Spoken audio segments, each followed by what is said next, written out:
ஆண்டவர் சொல்றாரு, முந்தினதை நினையாதே, பூர்வமானவைகளை சிந்தியாதே, இதோ நான் புதிய காரியத்தை உனக்கு செய்கிறேன், அது வனாந்திரத்துல வழியையும் அவாந்திர வழியிலே ஆறுகளையும் உண்டாக்குவேன்.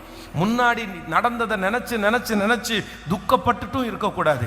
இன்னைக்கு நடக்கிறத நினைச்சிட்டு எழும்பாம உட்கார்ந்துட்டு இருக்கிறதும் கூடாது.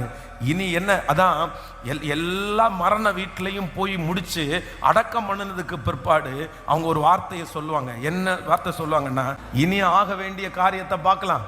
இனி ஆக வேண்டிய, ஏன்னா மரிச்சவங்க இனி உயிரோட எழும்ப போறது இல்லை, அவன் திரும்பி வரப்போறது இல்லை. அதனால நீ எழும்பி இனி ஆக வேண்டிய காரியத்தை பாரு.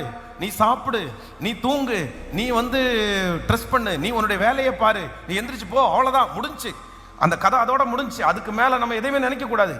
உங்களுடைய வாழ்க்கையிலே இன்றைக்கு இந்த சத்தத்தை கேட்குற யாராவது ஒருத்தருக்கு இதுக்கு முன்னாடி உங்கள் வாழ்க்கையில் நடந்ததை நினச்சி நினச்சி ஒரே இடத்துல கட்டப்பட்டிருக்கிறீங்களா? எதுவுமே உங்களை என்ன பண்ணக்கூடாதுன்னா உட்கார வைக்கவே கூடாது, உட்கார வைக்கவே கூடாது.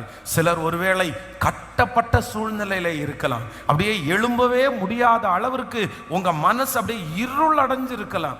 நடந்த காரியங்கள் உங்களுடைய மனசுக்குள்ள திரும்ப திரும்ப வரலாம். இன்றைக்கு நடந்து கொண்டிருக்கிற காரியத்தினால நீங்க ரொம்ப அப்செட் ஆகி உட்கார்ந்துருக்கலாம். இந்த நிலைமையை பார்க்காதீங்க, இந்த சூழ்நிலையை பார்க்காதீங்க, இந்த குறைவை பார்க்காதீங்க, இந்த அவமானத்தை பார்க்காதீங்க, இன்னைக்கு இருக்கிற வனாந்தரத்தை பார்க்காதீங்க.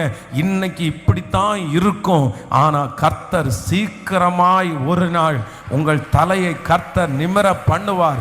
சீக்கிரமாய் உங்கள் சூழ்நிலை மாறும். சீக்கிரமாய் உங்களுக்கு ஒரு நன்மை உண்டாகும். சீக்கிரமாய் ஆண்டவர் உங்கள் தலையை உயர்த்துவார்.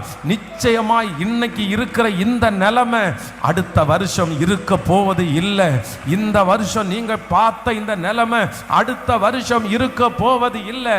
நான் ஆராதிக்கிற கர்த்தர் உங்களுக்கு மகிமையான காரியத்தை செய்வேன். ஹல்லேலூயா.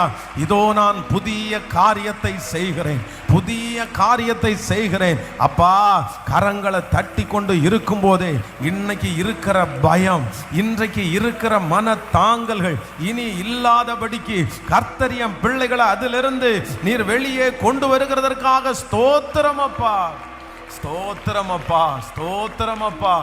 ஹல்லேலூயா.